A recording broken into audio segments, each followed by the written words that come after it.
Hi friends.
चलो start कर दिए.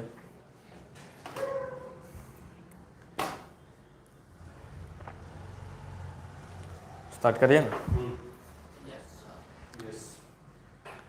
चलो જોઈ લો. કઈ તારીખ આજે? 23/12/23 શનિવાર. બરાબર. રોકડ અંદાજપત્રક, મેનેજમેન્ટ એકાઉન્ટ, મોસ્ટ ટાઈમ પી બધા દાખલા કરવાના છે. બરાબર.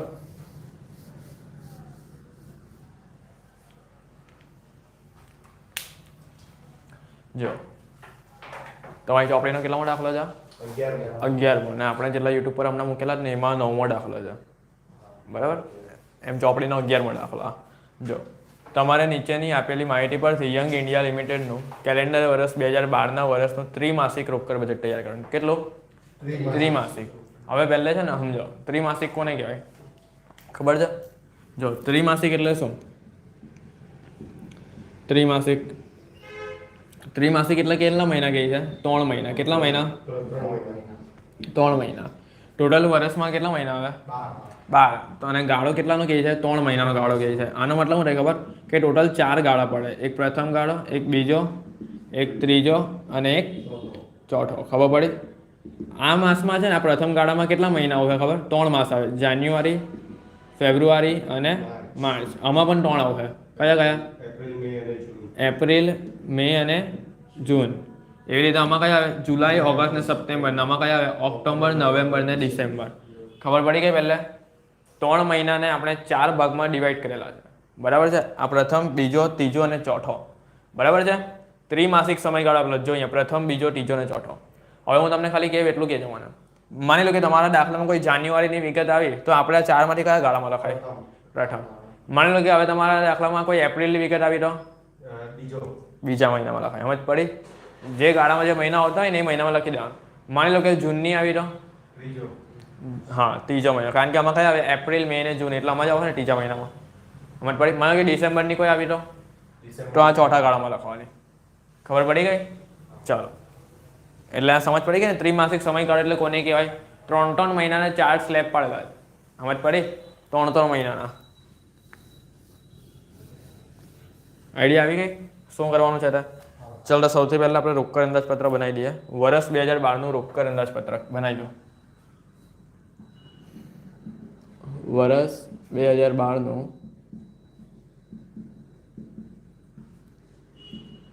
રોકડ અંદાજપત્રક.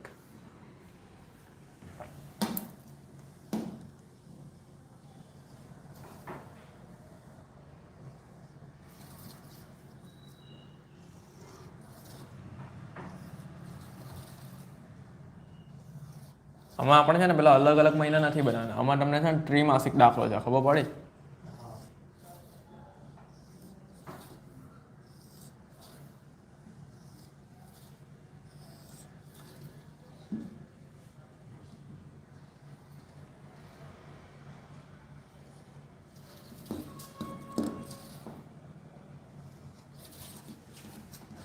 ચલો જો અહીંયા વિગત, પ્રથમ, પછી બીજો, ત્રીજો અને ચોથો. બરાબર છે? થઈ ગયું. આવી રીતે રોકડ અંદાજપત્ર બનાવી દેવાનું. બરાબર? તો સૌથી પહેલા આપણે અહીંયા શું લખતા હતા યાદ કરો. સરોની રોકડ શિલ્લક. શું લખીએ? સરોની રોકડ શિલ્લક. બોલો કયા મહિનાની આપેલી હોવી જોઈએ? સરોની રોકડ શિલ્લક પ્રથમ એટલે પહેલો એમાં કયો આવે?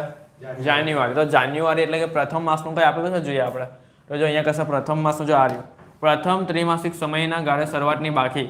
જો અહીંયા કશે તમને ઉપર નીચે કશે રોકડ શિલ્લક નથી આપી. હું નથી આપી આખું એમાં છે, કારણ કશે રોકડ શિલ્લક અહીંયા છે જ નહીં શરૂઆતની આ મહિનાની જાન્યુઆરીની. પણ અહીંયા જો પ્રથમ ત્રિમાસિક સમયગાળા તમને બેંક ઓવરડ્રાફ્ટ આપેલો છે. મેં તમને નહીં કીધું કે કાલે બેંક ઓવરડ્રાફ્ટ જ્યારે પણ આવે કેમાં લખવાનું? માઇનસમાં લખવાનું. તો અહીંયા આપણે રોકડ શિલ્લક તો નથી, કાઉન્સમાં અહીંયા આપણે શું લખી દઈએ? બીઓડી આપેલો છે. શું આપણે બીઓડી એટલે બેંક ઓવરડ્રાફ્ટ. એનો મતલબ બેંક ઓવરડ્રાફ્ટની સગવડ કરવી પડે ને, એટલે આપણે રકમ માઇનસ લખીએ છીએ. કેટલી છે? -10,000. બેંક ઓવરડ્રાફ્ટ આવે ત્યારે હંમેશા યાદ રાખજો માઇનસ લખવાનો. સમજ પડી? ખબર પડી ગઈ ને? અહીંયા તમને જાન્યુઆરી માસની રોકડ નથી આપી એટલે બેંક ઓવરડ્રાફ્ટ આપેલો છે. ચાલો આગળ કરીએ. પછી અહીંયા આપણે શું લખતા હતા? ઉમેરો રોકડ આવક.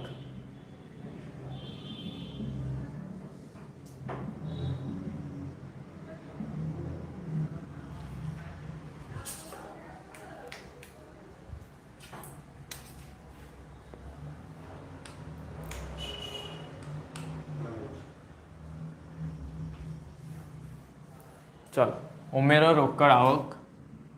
પછી અહીંયા શું લખીએ? કુલ રોકડ આવક. એને આપણે એ નામ આપીએ. પછી શું આવે? બાદ રોકડ જાવક. એને આપણે શું નામ આપીએ? બાદ રોકડ જાવકને ટોટલ અહીંયા કરીએ ને એને બી નામ આપીએ. કુલ રોકડ જાવક એને બી નામ આપીએ. બરાબર છે? અને એ માઇનસ બી કરશું પછી આપણે શું મળશે? છેવટની રોકડ શિલ્લક મળશે. શું મળશે? છેવટ એટલે કે આખરની રોકડ શિલ્લક. એમ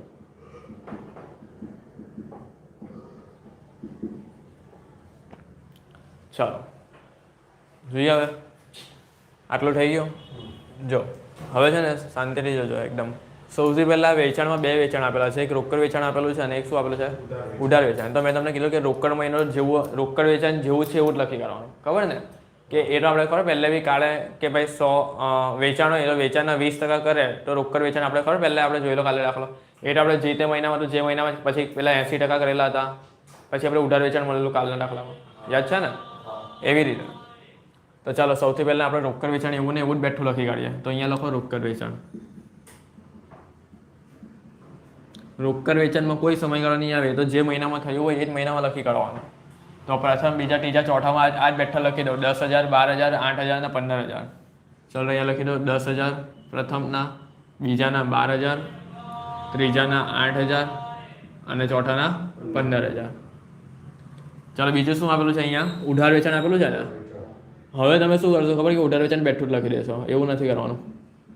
ઉધાર વેચાણ બેઠું નથી લખવાનું. જો ઉધાર વેચાણનો કંઈ સમયગાળો કદાચ તમને આપેલો હશે, જોઈ લો અહીંયા ઉધાર વેચાણનો. જો હવે નવો પોઈન્ટ શું આવ્યો ખબર? આ દાખલામાં દેવાદાર અને લેન્ડર છે. શું છે? હા, આ નવો પોઈન્ટ છે તમારા દાખલામાં. દેવાદાર અને લેન્ડર તમારો નીચે આપેલો છે. કેટલો આપેલો છે? 90,000 અને 30,000. બરાબર? હવે અહીંયા ધ્યાનથી જોજો. આપણે પાસે કયો પોઈન્ટ આવ્યો? ઉધાર વેચાણનો પોઈન્ટ આવ્યો. હેડિંગ આપો ઉધાર વેચાણ.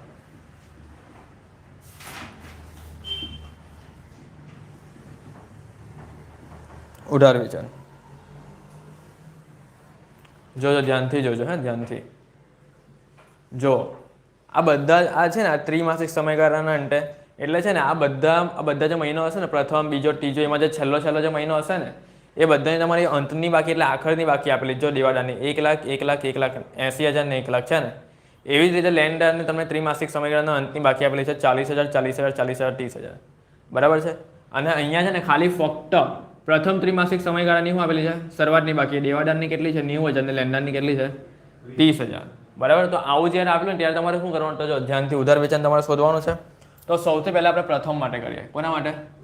પ્રથમ માટે. તો બોલો પ્રથમ માટે પહેલા ઉધાર વેચાણ કેટલું છે? બોલો પ્રથમ માટે ઉધાર વેચાણ કેટલું છે? 2 લાખ. ધ્યાનથી સમજજો કેટલા છે 2 લાખ. તો અહીંયા પહેલા 2 લાખ લખી દેવાના. લખી દીધા. હવે આમાં આપણે હજુ કેટલા લેવાના બાકી છે દેવાદાર પાસેથી? જો શરૂઆતના પ્રથમ માટે છે એટલે કેટલા છે? આ પ્રથમ આપેલા ને પ્રથમ, બરાબર. તો 90,000 લેવાના બાકી છે. તો અહીંયા લખો દેવાદાર. દેવાદાર હજુ આપણી પાસે કેટલા છે? પ્રથમ 20,000. તો ટોટલ આપણી પાસે કેટલા લેવાના બાકી હજુ? 2,90,000. કેટલા? 2,90,000 છે ને?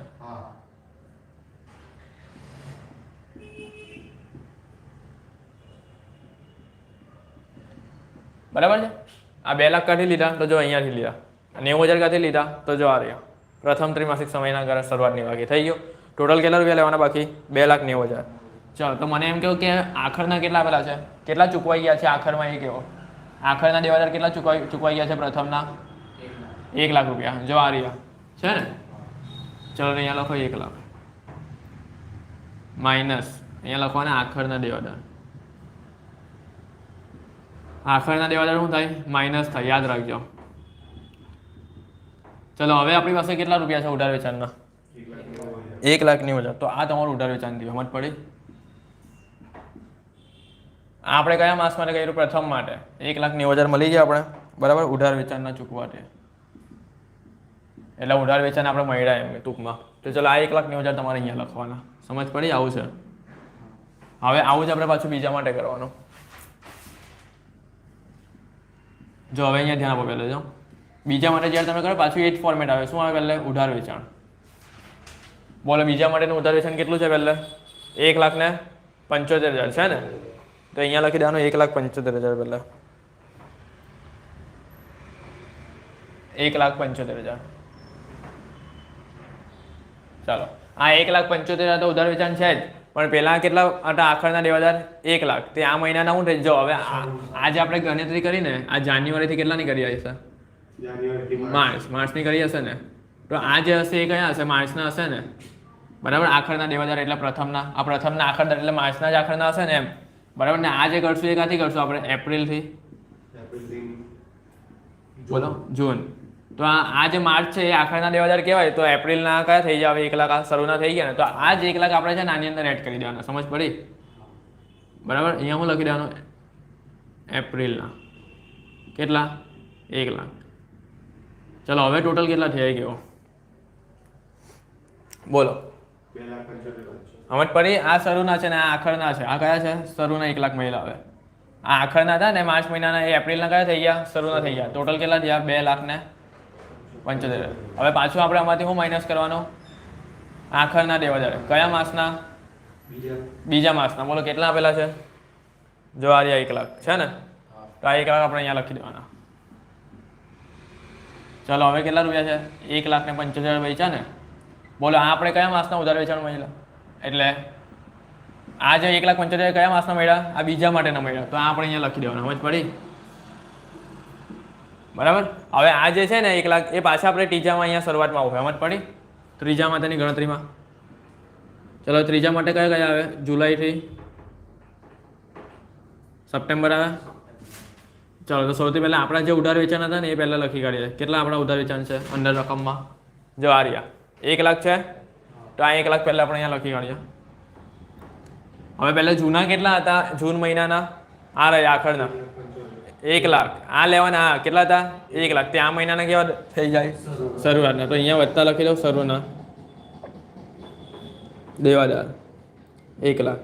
તો ટોટલ કેટલું થયું? 2 લાખ. એમાંથી કેટલા આપણે પતી ગયા છે?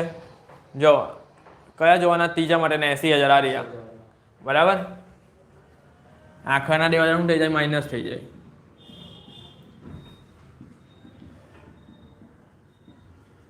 ચલો હવે કેટલા બાકી લેવાના? 1,20,000. આ તમારું ઉધાર વેચાણ આવી ગયું નવું. ચલો તો આ 1,20,000 આપણે અહીંયા લખી કાઢીએ. ચલો હવે આવું આપણે કોના માટે કરીએ? ચોથા માસ માટે. ઓક્ટોબરથી ડિસેમ્બર. ચલો સૌથી પહેલાં આપણું ઉધાર વેચાણ કેટલું હતું? બોલો ચોથાનું.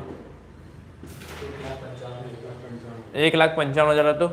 એ આપણે અહીંયા લખી દેવાના. ચલો વટ્ટા આપણે પહેલાં શરૂના અહીંયા લખવાના ને પહેલાં. તો શરૂના કેટલા હતા? જો અહીંયા 80,000 આખરના હતા તો આના ઓક્ટોબરના કેટલા થઈ જાય? 80,000 શરૂના થઈ જાય કે નહીં? 80,000 અહીંયા આખરના સપ્ટેમ્બરના, તો ઓક્ટોબરના શરૂના જ કહેવાય ને. ટોટલ કેટલા થયા? 80,80,000 વત્તા 1,95,000 બોલો. 2,75,000. એમાંથી આપણે કેટલા રૂપિયા મળી ગયા છે આખરના દેવાદારના? 1 લાખ. ક્યાં જોવાનું? આ રહે જો ત્રિમાસિક સમયગાળાના અંતની બાકી આ રહી 1 લાખ રૂપિયા દેવાદારની આપેલી જ ને. તો અહીંયા લખી દેવાના 1 લાખ.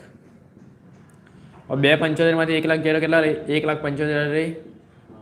આવી ગયું. તો 1,75,000 આપણે કયા મહિનાના મળેલા? ચોથા મહિનાના. તો અહીંયા લખી દેવાના.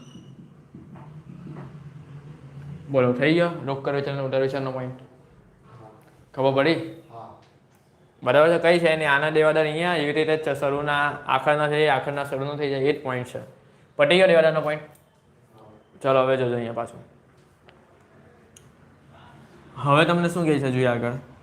અહીંયા અન્ય વિગતોમાં આવી જાઓ. ચાલો જો જૂન માસમાં 60,000ની શું ખરીદે છે લોકો? મશીનરી ખરીદે છે. તો મશીનરીની ખરીદી કરે છે એટલે પૈસા જશે ને. તો અહીંયા લખો જાવકમાં મશીનરીની ખરીદે. બોલો જૂન માસમાં કે છે એટલે આ 4 ગાળામાંથી કયા ગાળામાં આવે? જૂન માસમાં કે છે એટલે જો આ પ્રથમ છે એટલે જાન્યુઆરી ફેબ્રુઆરી માર્ચ આમાં નહીં આવે. એપ્રિલ મે ને જૂન. જો જૂન આવ્યો ને આમાં તો આમાં આવશે. તો જૂનમાં લખી દો કેટલા? 60,000.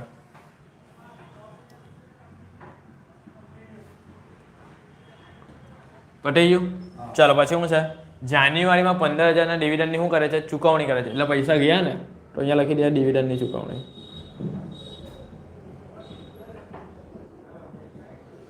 ચાલો 15,000 છે ને 15,000 બરાબર. કયા માસમાં કહે છે એ લોકો? એટલે અહીંયા પ્રથમમાં આવે ને જાન્યુઆરી. તો અહીંયા લખી દે 15,000. આ બધામાં ડેશ કરી દેવાના. થઈ ગયું? ચાલો આગળ જઈએ. દરેક ત્રિમાસિક સમયગાળાના સ્થિર ખર્ચામાં ઘસારાનો સમાવેશ કેટલાનો થાય છે? 10,000નો ઘસારાનો સમાવેશ થાય છે. કેટલાનો? 10,000. તો બધા સ્થિર ખર્ચા જે આપેલા જ ને? ક્યાં છે સ્થિર ખર્ચા આપણા? જો દરેક ત્રિમાસિક સમયગાળાના સ્થિર ખર્ચામાં સ્થિર ખર્ચા ક્યાં છે? આર્યા જો આર્યા છે ને 15,000 15,000 15,000. એમાંથી આપણે કેટલા માઇનસ કરી દેવાના છે? 10,000 માઇનસ કરી દેવાના છે. બરાબર. આર્યા 10,000. તો એટલે કેટલા હોય બધામાં? 5,000 5,000 આવી જાય. તો અહીંયા લખી દો સ્થિર ખર્ચા. એમાંથી 10,000 તમે માઇનસ કરો એટલે કેટલા આવે બધામાં? 5,000 5,000 અને 5,000 અને 5,000. પટી ગયું સ્થિર ખર્ચાનું કામ. ચલો હવે ચોથો પોઈન્ટ જો યંત્રની ખરીદીના ચૂકવણી માટે લાંબા ગાળાની સંસ્થાકીય લોન 10,000 રૂપિયા લેવામાં આવેલી હતી. બરાબર છે. ચલો હવે અહીંયા ધ્યાનથી જોજો. આ પોઈન્ટ આઈએમપી છે. બરાબર છે. તમને એમ કહે છે કે યંત્રની ખરીદીની ચૂકવણી માટે લાંબા ગાળાની સંસ્થાકીય લોન રૂપિયા કેટલામાં લેવામાં આવે છે? હવે આખો તમે એ વાક્ય વાંચી લો ને. જો અહીંયા કશે તમને મહિનો નથી લખ્યો કે કયા મહિનામાં લોન લીધી. પહેલાં તમે વિચાર કરો કે શું છે? લોન લીધેલી છે કે લોન પરત કરેલી છે? લોન લીધી છે ને. તો અહીંયા જાવકમાં આવે કે આવકમાં આવે? આવકમાં આવે ને. તો પહેલાં અહીંયા લખી દો લોન લીધી.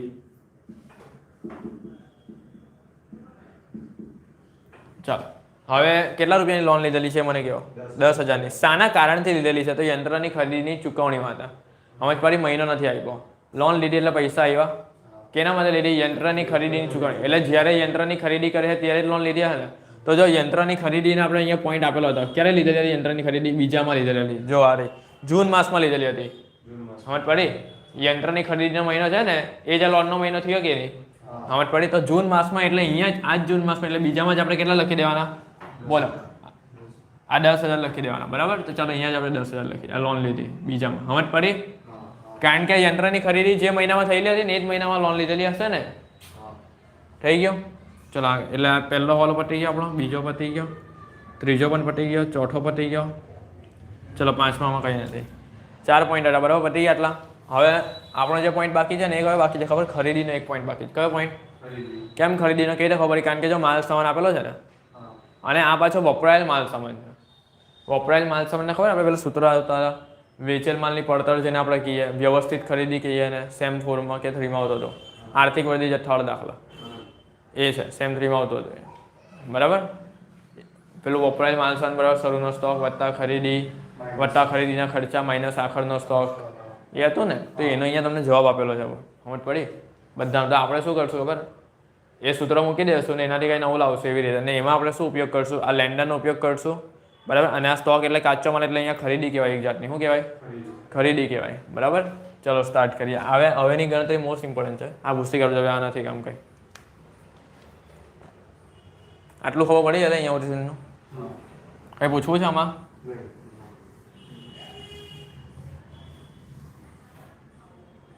પૂછવું છે કંઈ?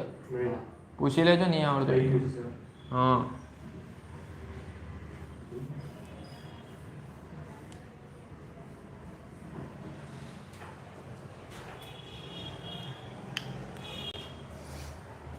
ચલો હવે કયો પોઈન્ટ આવ્યો? ખરીદીનો પોઈન્ટ આવ્યો ને? ચલો બોલો. સૌથી પહેલા શું કોનો જવાબ આપેલો? તમને વપરાયેલ માલ સામાનનો જવાબ આપેલો જ ને? તો વપરાયેલ માલ સામાનનું સૂત્ર આપણે અહીંયા લખીએ.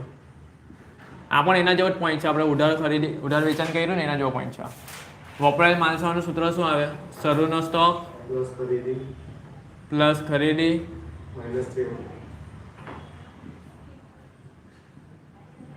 પ્લસ ખરીદીના ખર્ચા માઇનસ છેવટનો સ્ટોક આવે. બરાબર છે? ચાલો, તો સૌથી પહેલા આપણે પ્રથમ માટે કરીએ. કોના માટે? પ્રથમ ત્રિમાસિક માટે.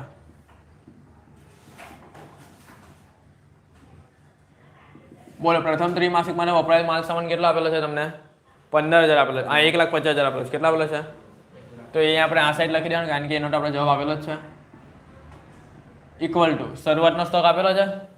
ધ્યાનથી જોજો, શરૂઆતનો સ્ટોક છે. હા, ધ્યાનથી જોજો, શરૂનો સ્ટોક છે. હું નથી. આ શું છે? આ પ્રથમ ત્રિમાસિક સમયગાળામાં શું છે? હું લખેલું છે? તો શરૂની બાકી અને આપેલી તો છે 70,000 આપેલો છે ને? તો પછી 70,000 રૂપિયા આપેલો છે, તો એ આપણે અહીંયા લખી દે 70,000 રૂપિયા. ચાલ, ખરીદી કેટલી આપેલી છે બોલો? ખરીદી કશે અહીંયા દેખાય છે તમને? ખરીદી ક્યાં છે? ક્યાં છે? શું? હા, આલી આ એ તો ત્રિમાસિક સમયગાળાની અંતની બાકી છે. એ આપણું છે ને શું હતું? આ તો અંતની બાકી છે. એ ક્યાં જોઈ છે તું? એ નથી જોવાનું. ચલો, જો સ્ટોક આવે ને, સ્ટોક, આ કાચો માલ છે. સ્ટોક અહીંયા ચોખ્ખું સ્ટોક શબ્દ વાપરેલો છે, બરાબર? એટલે સ્ટોક જ કહેવાય, એમ સમજી લો. આ પ્રથમ ત્રિમાસિક સમયગાળો એટલે શું? કે આ પહેલો જે છે ને, પહેલો પોઈન્ટ તમારો પ્રથમ, એનો તમારો શરૂઆતનો સ્ટોક કેટલો આપેલો કહેવાય? 70,000. અને આ એનો આખરનો સ્ટોક 75,000 આપેલો છે. સમજ પડી? ચાલો, ખરીદી અહીંયા નથી એમ, તો ખરીદી અને ખરીદીના ખર્ચા બંને નથી, તો અહીંયા ખરીદી આપણે હમણાં હોટશું. અહીંયા છેવટનો સ્ટોક તમારે કેટલો આપેલો છે બોલો? છેવટનો સ્ટોક કેટલો આપેલો છે? હા, આ 75,000 આપેલો છે તમારે, અહીંયા લખી દેવાની. અમને આપણે ખરીદી શોધવાની છે. ચાલો હવે શું કરીએ? આ 1,50,000 ને આપણે એના એવા જ રહેવા દઈએ. આ 70,000 આમ લાવી દઈએ એટલે કેવા થઈ જાય? માઇનસ થઈ જાય. આ 75,000 એમ લાવી દઈએ એટલે કેટલા થઈ જાય? પ્લસ થઈ જાય. અને ઇક્વલ ટુ ખરીદી. બોલો, કેટલી આવે ખરીદીની રકમ?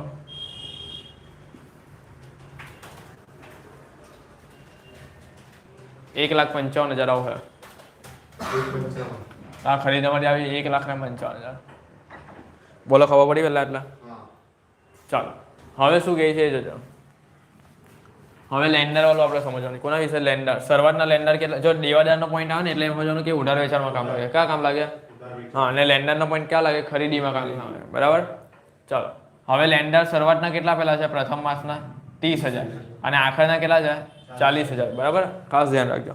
ચલો હવે જોઈએ. સૌથી પહેલા આપણે 1 જાન્યુઆરી પ્રથમ માટે કરીએ ને, એટલે 1 જાન્યુઆરી. 1 જાન્યુઆરીના લેન્ડર કેટલા છે બોલો? 1 જાન્યુઆરીના લેન્ડર કેટલા છે? હા, કેમ 90,000? લેન્ડરની વાત કરું છું. 30,000 છે ને? તો ચાલો અહીંયા લેન્ડર પહેલા 30,000 લખી દો પ્રથમ માટે. લખાઈ? વટ્ટા આની અંદર આપણે હજુ કેટલી ખરીદી કરેલી છે? આપણે એના લેન્ડર તો છે પણ હજુ કેટલી ખરીદી કરેલી છે? કાં જોવાની? બોલો, કાં જોવાની ખરીદી? આ રહી, આપણે હમણાં મળી કે નહીં? 1,85,000. તો ટોટલ કેટલા થયા? 1,85,000.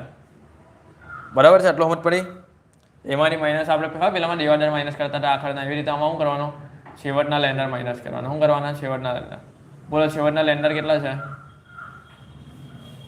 પ્રથમ ત્રિમાસિક સમયગાળાના છેવટના લેન્ડર હા 40,000 હા આ રહી 40,000 જો અંતની બાકી આવેલી ને 40,000 ચાલો 1,45,000 તો 1,85 માંથી 40,000 માઇનસ કરો 1,45,000 1,45,000 બોલો ખબર પડી ગઈ આ તમારે કયા માસનું મળ્યું ખબર માર્ચ માસના મળ્યા કયા માસના મળ્યા માર્ચ માસમાં તમને આ મળ્યા છે જાન્યુઆરી ફેબ્રુઆરી અને માર્ચ મહિનામાં છેલ્લે તમને મળ્યા છે ત્રિમાસિક સમયગાળો હા હવે 1,45,000 આપણે ક્યાં લખી દેવાના પેલા પત્રકમાં લખી દેવાના ચૂકવણી થઈ એના બરાબર શું લખવાનું ચૂકવણી થઈ એના ચાલો ખરીદી કહેવાય ને ટૂંકમાં એના ખરીદી કાઉન્સમાં લખો ચૂકવણી થઈ એના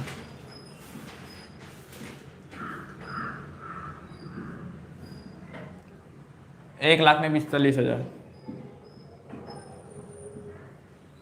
ચલો આ ખરીદીનો પોઈન્ટ અમને પડ્યો પ્રથમનો હવે એવી જ રીતે બીજાનો કરીએ ચલો હવે આ છેવટના લેન્ડર થઈ ગયા ને તો આ માસના કેવા થશે શરૂના થઈ જશે બીજાના તો અહીંયા લખવાનું શરૂના લેન્ડર કેટલા થશે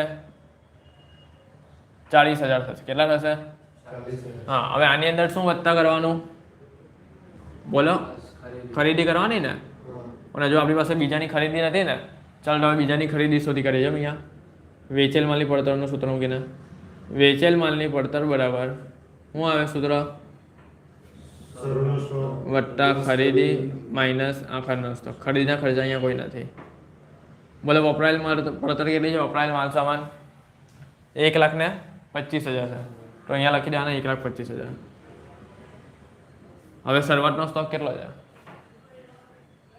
શરૂઆતનો સ્ટોક કેવી રીતે લેવાય શરૂઆતનો બોલો મને બીજાનો શરૂઆતનો સ્ટોક જોઈતો હોય તો હું કયો લઈ શકું આ તો બધી પ્રથમ માસની આપેલા છે પ્રથમ માસના 70,000 હતા એ આપણે અહીંયા લીધા હતા આ રહ્યા પણ અહીંયા બીજા માસના તો પ્રથમ ત્રિમાસિક પહેલા 3 માસનો જે છેવટનો હોય તે બીજા 3 માસનો શરૂનો થઈ જશે જો આ ત્રિમાસિક સમયના ગાળા અંતે શરૂઆતનો અંતનો સ્ટોક કેટલો છે 75,000 નો છે ને એ એના બીજા માટે નું થઈ જશે શરૂનો થઈ જશે એમ સમજ પડી તો 75,000 વટ્ટા ખરીદી નથી આખરનો સ્ટોક કેટલો આવે બોલો આખરનો સ્ટોક કેટલો આવે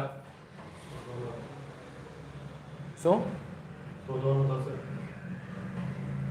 શોધવાનું થશે હા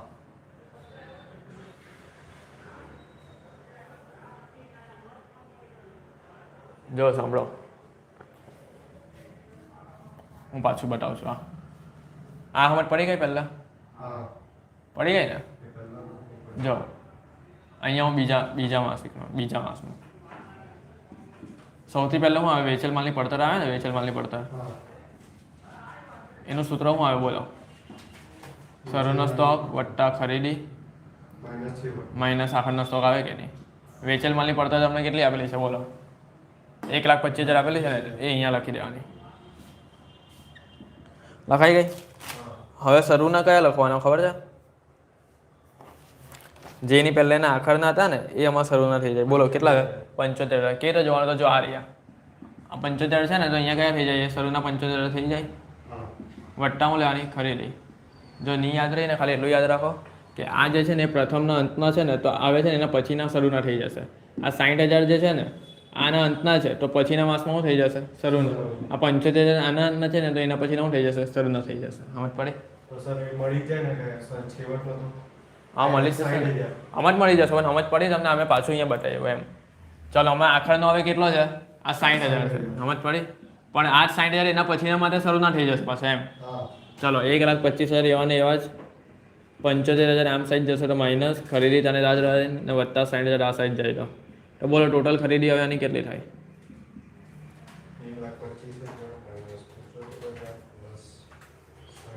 1,16,000 હા 1,10,000 કેટલી થાય 1,10,000 ખરીદી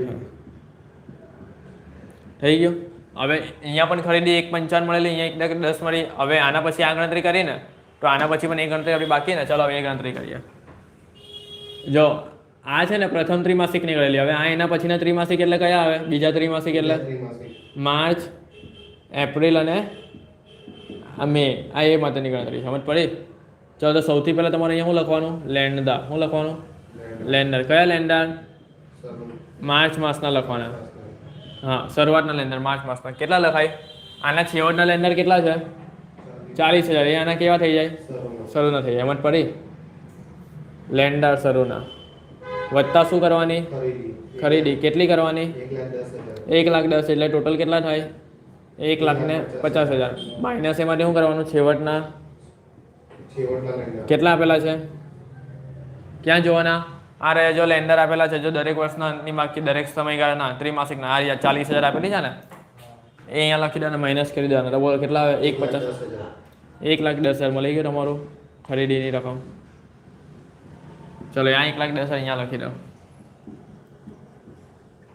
થઈ ગયું ચાલો આવી જ રીતે ત્રીજા માટેનું કરવાનું છે તો સૌથી પહેલાં હેડિંગ આપીએ ત્રીજા માટે તો ત્રીજા માટે એટલે કયા મહિના આવે જૂનથી લઈને ઓગસ્ટ ચાલો તો સૌથી પહેલાં પાછું આપણે વેચેલ માલની પડતરનું સૂત્ર લખવાનું કે વેચેલ માલની પડતર બોલો કેટલી આપેલી છે એ દાખલામાં ત્રીજાની 1,00,000 આપેલી છે તો પહેલી 1,00,000 આપણે અહીંયા લખી દેવાની ઇક્વલ ટુ શરૂઆતનો સ્ટોક કેટલો થાય ખબર હા એપ્રિલ મે જૂન જુલાઈ ઓગસ્ટ એપ્રિલ મે જૂન બરાબર છે ને એપ્રિલ મે જૂન જુલાઈ ઓગસ્ટ સપ્ટેમ્બર અરે જૂન જુલાઈ ને ઓગસ્ટ આવે જુલાઈ ઓગસ્ટ અને સપ્ટેમ્બર 3 માસ એ આવશે ત્રીજા જો જાન્યુઆરી ફેબ્રુઆરી માર્ચ એપ્રિલ મે જૂન હા આમાં એપ્રિલ મે અને જૂન આવે શું આવે એપ્રિલ મે અને જૂન એપ્રિલ મે અને જૂન ને અહીંયા શું આવે જુલાઈથી સપ્ટેમ્બર થઈ ગયું કંઈ નહીં એમ બી ચાલશે ચલો હવે વેચેલ માલની પડતરનું આપણે 1,00,000 લખ્યા હવે એમાં શરૂના કયા લેવાય ખબર છે અહીંયા તમારા આખરના કેટલા હતા 60,000 હતા ને જો આ રહ્યા અહીંયા 60,000 હતા નાના એ શરૂના થઈ જાય એમ સમજ પડી ચાલો અહીંયા શરૂઆતમાં કેટલા મૂકી દઉં 60,000 વત્તા ખરીદી તો આપણે શોધવાની જ છે અને આખરના તમને અંદર આપેલા જ છે જો આ રહ્યા 75,000 કેટલા આપેલા છે 75,000 એ લઈ લેવાના 1,00,000 હવે આ 1,00,000 અહીંયા જ રહેવા દેવાના આ 60,000 આમ સાઈડ ચાલી જાય તો અહીંયા -60,000 -75 આ સાઈડ જાય તો +75,000 તો ટોટલ ખરીદી કેટલી થઈ બોલો 1,15,000 1,15,000 ની ખરીદી થઈ હવે પાછી આપણે આવી ગણતરી કરવાની સૌથી પહેલાં અહીંયા લખવાનું શરૂના લેન્ડર તો આ શરૂના લેન્ડર ક્યાંથી લવાય તો જો અહીંયા આખરના લેન્ડર જે હોય ને 40,000 જો આ મહિનાના છેવટના એ આને શું થઈ જાય શરૂના થઈ જાય તો અહીંયા લખી દઉં 40,000 વટ્ટા આપણે ખરીદીની રકમ પણ લેવાની ખરીદી 1,15,000 ટોટલ કેટલા થયા 1,55,000 1,95,000 તો 55 પછી 55,000 આવ્યા ને 55,000 હા માઇનસ શું કરવાનું છેવટના લેન્ડર કેટલા આપેલા છે આ રહ્યા 40,000 ત્રીજાના તો 1,55,000 માંથી 40,000 માઇનસ કરો કેટલું 1,15,000 કેટલું આવે છે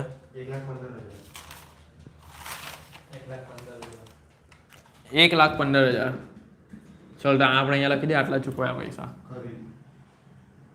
અહીંયા તો ને 1,15,000 થઈ ગયો ચલો હવે આવું જ આપણે કેના માટે કરીએ ચોથા માટે કરીએ બોલો કયા મહિનાથી કયા મહિનાનો આવે હવે ઓક્ટોબરથી કયા મહિનાનો આવે ડિસેમ્બર ચાલો હવે આ ધ્યાન આપજો સૌથી પહેલાં આપણે શું કરી લેવાનું ખરીદી ઓછી કરવાની તો વેચેલ માલની પડતરનું સૂત્ર મૂકી દેવાનું વેચેલ માલની પડતર બરાબર શરૂઆતના કેટલા છે શરૂઆતનો સ્ટોક કયો છે બોલો આ 75,000 તમારો આખરનો સ્ટોક કહેવાય ને તો ચોથાનો શું થઈ જાય શરૂઆતનો થઈ જાય તો ચાલો અહીંયા આપણે લખી દઈએ 75,000 વત્તા ખરીદી તો આપણે શોધવાની જ છે માઇનસ આખરનો તમને આપેલો છે જો આ રહ્યો છે ને 75,000 આપેલો જ છે છેવટ હા આ રહ્યો જો અંતે બાકી છે ને 75,000 જો ખબર પડે છે કે નહીં પડતી પડે છે ને આ શરૂઆતનો સ્ટોક ક્યાંથી આવ્યો બોલો 75,000 ત્રીજાનો છેલ્લો હા આ જે 75,000 છે ને એ આનો શરૂઆતનો થઈ જાય ને આ તો આખરનો તમને આપેલો જ છે 75 સર આમાં વેચેલ માલની પડતર કેટલી લેવાશે આ રહી આપેલી જ છે ને 1,75,000 તો આ 1,75,000 આ સાઈડ આવશે તો આ માઇનસ થઈ જશે 75,000 બરાબર ખરીદીની જગ્યા પર જ આ 75,000 માઇનસ છે આ સાઈડ આવશે તો +75,000 થઈ જશે ઇક્વલ ટુ ખરીદી બોલો કેટલા રૂપિયા થાય 1,75,000 રૂપિયા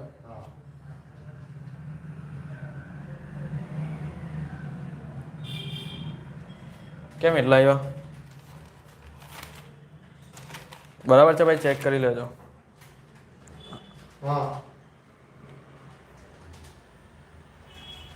1,85,000 હા 1,85,000 બરાબર બરાબર 75,000 એ આવે કારણ કે 75 માઇનસ કરો 75 પ્લસ કરો. ખરીદી લાવ્યા ને આપણે હા ચોથા માટેની ચોથા માટે હા બરાબર છે 1,75,000 આવી ગયું. 75 માઇનસ 75 પ્લસ ખરીદી કેટલી આવી 1,75,000. ચલો કમ્પ્લીટ. હવે એનાથી આગળ પાછું આપણે આ પોઈન્ટ કરીએ ને પાછો શરૂના લેન્ડર. હવે આની પહેલાંના આખરના કેટલા હતા એ આમાં શરૂના થઈ જાય કે નહીં એમ 40,000 જો આ 40,000 હતા ને છેવટના લેન્ડર એ અહીંયા શરૂઆતના થઈ જાય. વત્તા શું કરવાની ખરીદી કેટલી છે ખરીદી 1,75,000 આપણે લાવ્યા ત્યાં ટોટલ 2,15,000 માઇનસ શું કરવાનું છે છેવટના લેન્ડર. બોલો છેવટના લેન્ડર તો અંદર જ છે કેટલા છે જો આ રહ્યા 30,000 અહીંયાથી લેવાના. ચલો અહીંયા લખી દો 30,000. 2,15,000 માઇનસ 30,000 કરો 1,85,000 ચૂકવ્યા. સમજ પડી. ચલો આ 1,85,000 તમારે અહીંયા ખરીદીમાં લખી દેવાના. મને કઈ ખરીદી બોલો સમજ પડી. પૂરો એ ખરીદીનો પોઈન્ટ આપણો આખો પડી. ચલો પાછું આપણે ઉપરથી જોઈએ. રોકડ વેચાણ આવી ગયું, ઉધાર વેચાણ આવી ગયું, વપરાય માલ સામાન આપી ગયો, સંચાલન ખર્ચા બાકી ને હા એમાં કોઈ ચેન્જ નથી ને તો આપણે બેઠા લખી દઈએ સંચાલકીય ખર્ચા. બોલો પહેલે કેટલા છે 10,000 પછી કેટલા છે 10,000 પછી કેટલા છે પાછા 15,000 પછી કેટલા છે 15,000 થઈ ગયું. સ્થિર ખર્ચાનો પોઈન્ટ પતી ગયો આપણો. નફા નુકસાનની હમણાં કંઈ જરૂર છે નહીં નફા નુકસાનની. આમાં આપણા બધા પોઈન્ટ પતી ગયા બરાબર બધું કમ્પ્લીટ છે આવી ગયું બધું. ચલો સરવાળો કરો. સૌથી પહેલાં આટલાનો સરવાળો કરો જેમ કુલ રોકડ આવકનો પ્રથમનો કરો આટલાનો માઇનસ 10,000 વત્તા 10,000 વત્તા 1,90,000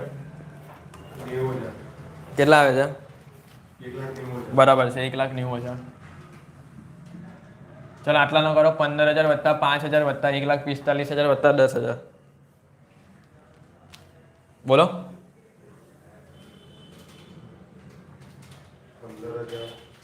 15,000 વત્તા 5,000 વત્તા 1,45,000 વત્તા 10,000 કેટલો આવે 1,75,000. ચલો હવે એ માઇનસ બી કરો આમાંથી આ માઇનસ કરો 1,90 માઇનસ 1,75 15,000 તો અહીંયા 15,000 લખી દીધા. હવે આ 15,000 તમારા અહીંયા ચાલ્યા જાય. ચાલો હવે 15,000 વત્તા 12,000 વત્તા 1,75,000 વત્તા 10,000 કેટલા થાય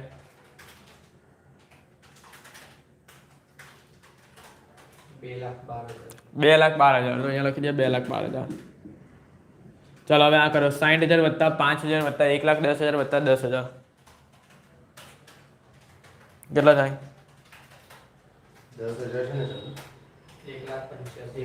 1,85,000. ચલો એ માઇનસ બી કરો 2,12,000 માઇનસ 1,85,000 27,000. હવે આ 27,000 ઉપર લઈ જાઓ